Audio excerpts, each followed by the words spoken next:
Fala, meu povo! Hoje vamos falar de intertextualidade. Você mistura tudo, é? Paródia, paráfrase, citação? Vai tirar as dúvidas hoje e não vai errar mais. Chega mais! Fala, meu povo! O assunto de hoje é intertextualidade e a palavra intertextualidade já diz tudo, não é? Inter, relação.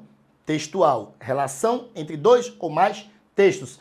Pessoal, a intertextualidade é um recurso, muitas pessoas até pensam que é falta de criatividade, mas não, pessoal, pelo contrário, quando você cria uma intertextualidade, você demonstra um grande conhecimento de vários textos do mundo, e isso mostra, pessoal, que você é carregado de cultura, carregado de conhecimento, então não pense que é falta de criatividade, tá certo, pessoal? E outra coisa, nós vamos desmistificar uns lances aqui, viu? Muita gente pensa que intertextualidade é cópia, é plágio, e não, porque fica clara, pessoal, a relação entre os textos. Então é como o autor estivesse assumindo que se inspirou, que buscou certa influência daquele determinado artista, daquele determinado texto, que ele vai fazer essa relação intertextual. Hoje vamos falar de 3 importantíssimas formas intertextuais que você vai encontrar bastante, pessoal, em provas de literatura, em provas de linguagens, no Enem também aparece frequentemente, tá certo? Que seria a paródia,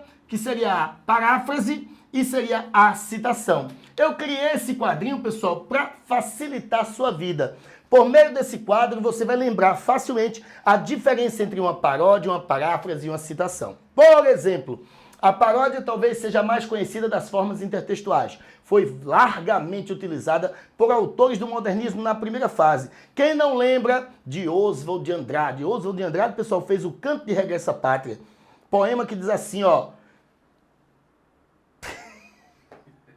Eu vou cortar aqui, viu? Poema que diz assim, ó. Minha terra tem palmares, onde gorjeia o mar. Os passarinhos aqui não cantam como os de lá.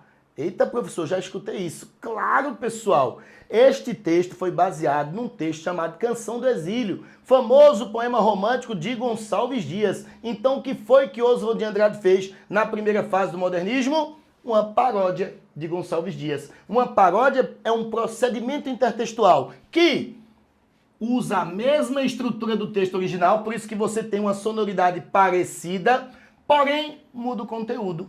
Aí você diz, como assim? Mudou muito, professor? Mudou, pessoal, porque, por exemplo, o Gonçalves Dias, ele exalta as coisas do Brasil. Minha terra tem palmeiras, onde canto sabiá. As aves que aqui gorjeiam, não gorjeiam como lá. Como se tudo no Brasil fosse perfeito.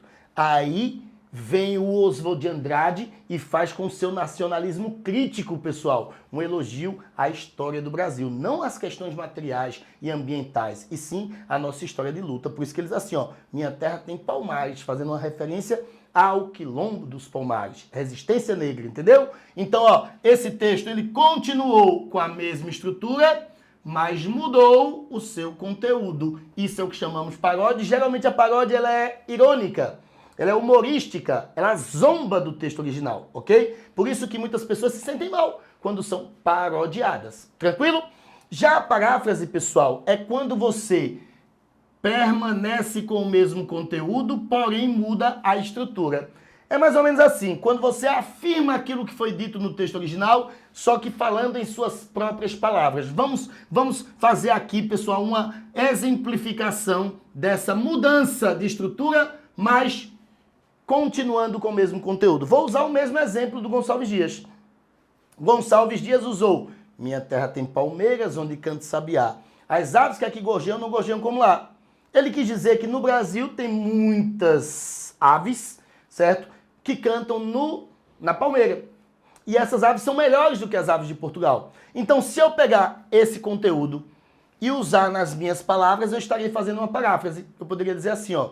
No Brasil, nós temos uma ave chamada sabiá que canta nas palmeiras. E essas aves são muito legais.